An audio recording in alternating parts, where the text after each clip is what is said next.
ایک آدمی بعض اوقات مشہور ہو جاتا ہے، لیکن جب واقعی کوئی وہ جب پہاڑ کے نیچے آتا ہے تب معلوم پڑتا ہے کہ یہ تو لائق ہے ہی نہیں، تو مشہور ہی خالی، ہم تو بھرم میں ہی رہے، 4-5 باتیں سیکھ کے رکھا تھا، اس نے وہی بولتا تھا ہمیشہ، ہم سمجھتے بہت زبردست ہے لیکن کچھ بھی نہیں ہے یہ تو لیاقت ایک الگ چیز ہے، شہرت ایک الگ چیز ہے، اور عوام چونکہ سمجھدار نہیں ہوتی ہے تو بعض چیزوں کی بنیاد پر جو لائق نہیں ہوتا ہے اس کو مشہور کرتا کون ہے یہ بتاؤ پہلے؟ کوئی بھی آدمی مشہور ہوتا ہے، ایک وہ دیکھیے شہرت جو ہے 2 طرف سے آتی ہے، اب چونکہ بات لمبی ہو جائے گی، وقت بہت ہو گیا ہے، شہرت 2 طرف سے آتی ہے، ایک لائق لوگوں کی طرف سے، جیسے ایک آدمی علماء کی وجہ سے مشہور ہو جائے، علماء بولے بہت اچھا بہت اچھا بہت اچھا بہت اچھا اور وہ مشہور ہو گئے، ایک آدمی وہ ہے جو علماء میں مشہور ہو، اور ایک آدمی وہ ہے جو عوام میں مشہور ہو، عوام کا اپنا پیمانہ ہے بہت زبردست، تو عوام کسی کو بھی مشہور کر دیتی ہے، کیا وہ علماء میں بھی لائق مانا جاتا ہے یا نہیں؟ اگر وہ علماء میں لائق نہیں مانا جاتا ہے تو عوام کی مقبولیت اور شہرت جوتی میں کوئی قیمت اس کی نہیں ہے، یاد رکھیں اس کو۔ ایک آدمی اگر علماء میں لائق نہیں مانا جاتا ہے لیکن عوام میں اس کی بہت شہرت ہے، عوام کا فیصلہ کوئی قیمت نہیں رکھتا ہے، ویسے ہی جیسے علماء کا فتویٰ اور عوام کا فتویٰ، کیا کریں گے آپ؟ اور اتنی سارے عوام مل کے بول رہے نا حلال، تو حلال ہو جاتا یا علماء بولے تو حلال ہوتا؟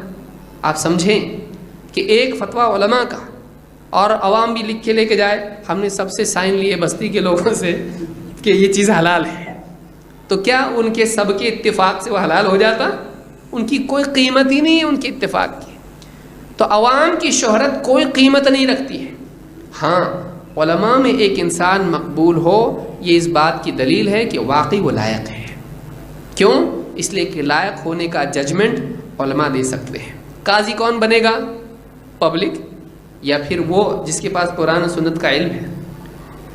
تو یاد رکھیں کہ مقبولیت کوئی قیمت نہیں رکھتی ہے عوام میں، ہاں اگر کوئی آدمی علماء میں اس کی مقبولیت ہو تو وہ لائق ہے، یہ ہمیشہ یاد رکھیے۔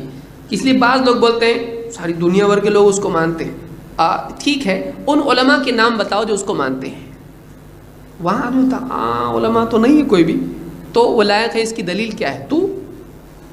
تجھ کو الف با تا نہیں معلوم دین کا، اس کی بات صحیح غلط ہے کیسے معلوم پڑا تجھ کو؟ وہ لائق ہے کیسے معلوم پڑا اس کو؟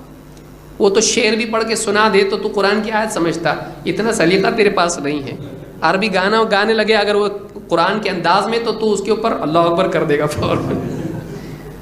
کب آمین بولنا تجھ کو معلوم نہیں ہے، امام صاحب بولتے ہیں اے اللہ ہم بہت گناہگار ہیں، تو پیچھے سے بولتا آمین، ایسا ہی ہو۔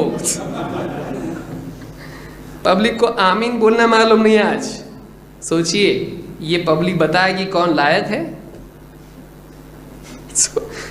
امام بعض اوقات دعائیں کرتے ہیں ایسی موقع پر آدمی آمین کہہ دیتا ہے جہاں آمین نہیں بولنا چاہیے، تو آمین کا مطلب ہوتا ہے اے اللہ ایسا ہی کر، ایسا ہی ہونا چاہیے، آمین کا یہ مطلب ہوتا ہے اے اللہ ایسا کر۔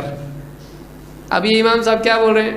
اے اللہ ہم پاپی ہیں، ہم سے کچھ نہیں ہو سکتا ہے، آمین۔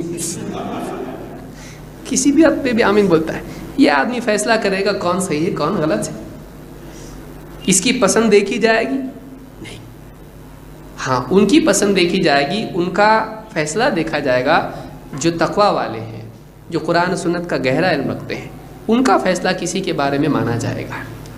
جیسے کوئی یہ ایسی جیسے کوئی آدمی کہے سارے علماء اس راوی کو ضعیف بولتے ہیں لیکن مجھ کو یہ راوی صحیح لگتا ہے، کیوں؟ اس کا نام محمد ہے۔ علماء بولتے کذاب، لیکن جس کا نام محمد ہے وہ کذاب کیسے ہو سکتا ہے صحیح؟ مجھ کو بہت پسند ہے، یہ آدمی بہت پسند ہے، کیوں؟ بہت گورے رنگ کا ہے، عرب دکھتا ہے، ایک دم ہے عرب نہیں لیکن لگتا ہے، تو اس کی بات مجھ کو بہت پسند ہے۔ یہ آدمی فلاں خاندان کا ہے، یہ آدمی انگلش بولتا ہے، یہ آدمی فلاں چیز، آپ کے پاس پیمانہ ہے اس کی بات صحیح غلط دیکھنے کے لیے، کسی کو صحیح غلط بتانے کے لیے پیمانہ کیا ہے؟ قرآن و سنت، وہ ہی آپ کے پاس نہیں تو آپ کیسا فیصلہ کرو گے؟ جو چیز آپ کے پاس نہیں ہے اس کی بنیاد پر آپ فیصلہ کرو گے؟ نہیں۔ جیسے کوئی آدمی کہے کہ میرا دل بولتا ہے صحیح ہے، تو کیا آپ کا دل کوئی چیز ہے؟ نہیں۔ آپ کے دل کی بنیاد پر نہیں ہوگا. اس لیے یاد رکھیں کہ کسی کی شہرت سے دھوکہ نہ کھائیں. آج دنیا میں ایسے بڑے بڑے علماء ہیں جو مشہور نہیں ہیں، عوام میں ہیں، لیکن علماء میں واقعی مصدر مانے جاتے ہیں. کتنے علماء کے نام بتایا جائیں، وہ وقت نہیں، اس کے لیے اگلے درس میں ہم دیکھیں گے. اتنے سارے علماء، آپ نے نام بھی، اب مثال کے طور پر ایک نام میں نے پیش کیا، آپ بولیں گے امام اللالکائی، کون پہچان؟ بولی نام بھی پسند نہیں آ رہا ہم کو، لالکائی کیا نام ہے. لیکن ان کے بارے میں آپ پوچھیں کسی سے، بتائے گا کتنے بڑے عالم تھے. ان کی مشہور کتاب شرح اصول اعتقاد اہل السنہ والجماعہ مشہور ترین کتابوں میں. ابن بطہ، بولیں کیا نام ہے؟ بطہ. آپ کو پسند نہیں آئے گا، لیکن ان کی کتاب مشہور ہے، عقیدے کے اندر ہے. الآجری، کیا ہے آجری؟ لیکن مشہور عالموں میں سے ہے. آپ نے نام سنے؟ نہیں. تو آپ نے نہیں سنے اس کا مطلب معتبر نہیں ہے. علماء سے پوچھیے. بعض لوگ بولتے ہم نے تو کبھی نہیں سنا ہے نام عالم کا. ہاں، تو آپ کی جہالت کی دلیل ہے یہ. آپ کے نہ سننے سے وہ غیر معتبر ہو جائے گا. علماء کو پوچھو، وہ جانتے ہیں کہ نہیں جانتے ہیں. آپ کو تو امام بخاری کا نام بھی معلوم نہیں، تو آپ کہاں باقی لوگوں کی بات کرو گے؟ امام بخاری کا نام کیا پوچھیے، نہیں معلوم.